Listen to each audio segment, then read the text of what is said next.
हमारे इस चैनल मैथिली गंगा को लाल बटन दबाकर सब्सक्राइब करें व घंटी के निशान का बटन दबाएं ताकि सभी नए वीडियो आप तक तुरंत पहुंचे बिल्कुल मुफ्त।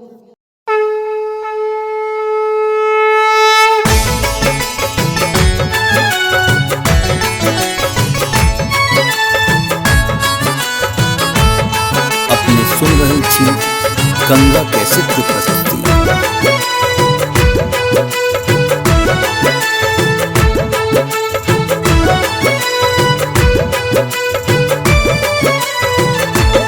सातो विद्या के तू देवी जनो संसार गे मैया, सातो विद्या के तू देवी जनो संसार गे मैया।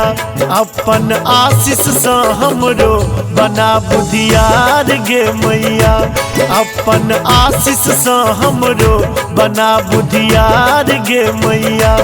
सातो विद्या के तू देवी जनो संसार गे मैया, सातो विद्या के तू देवी जनो संसार गे मैया। अपन आशीष से हमरो बना बुधियार गे मैया, अपन आशीष से हमरो बना बुधियार गे मैया।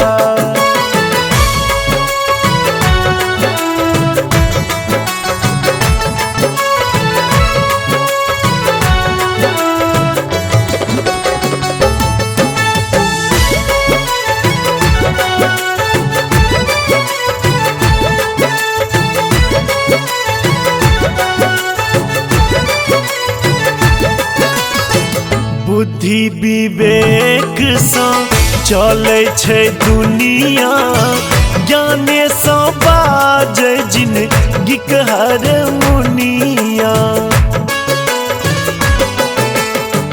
बुद्धि विवेक से चले छे दुनिया, ज्ञाने से बाजे जिंदगी हर मुनिया।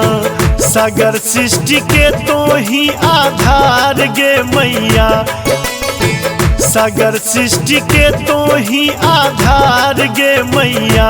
अपन आशीष से हमरो बना बुधियार गे मैया, अपन आशीष से हमरो बना बुधियार गे मैया।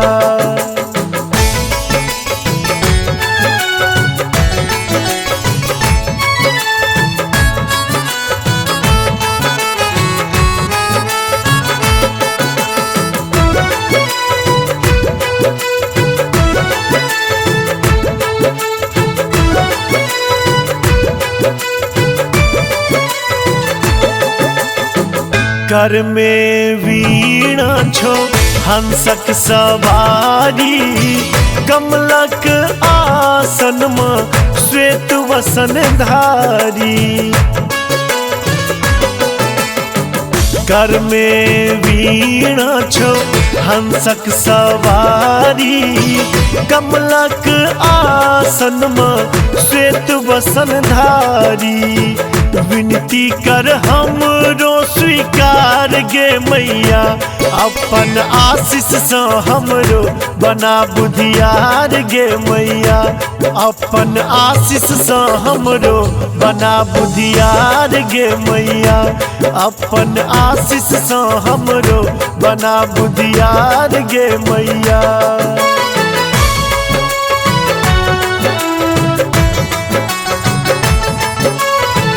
अपने सुन रही थी गंगा कैसेट की प्रस्तुति।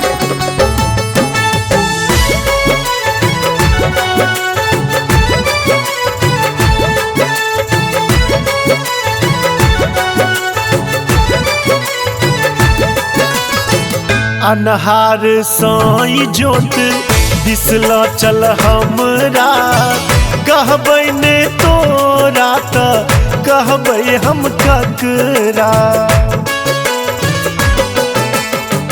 अनहार साई जोत दिसला चल हमरा, कहबै ने तोरा तोहरा तो कहबै हम ककरा। दे मन में सुमति के विचार गे मैया, अपन आशीष सँ हमरो बना बुधियार गे मैया, अपन आशीष सँ हमरो बना बुधियार गे मैया। सातो विद्या के तू देवी जनो संसार गे मैया, सातो विद्या के तू देवी जनो संसार गे मैया, अपन आशीष सँ हमरो बना बुधियार गे मैया, अपन आशीष सँ हमरो बना बुधियार गे मैया।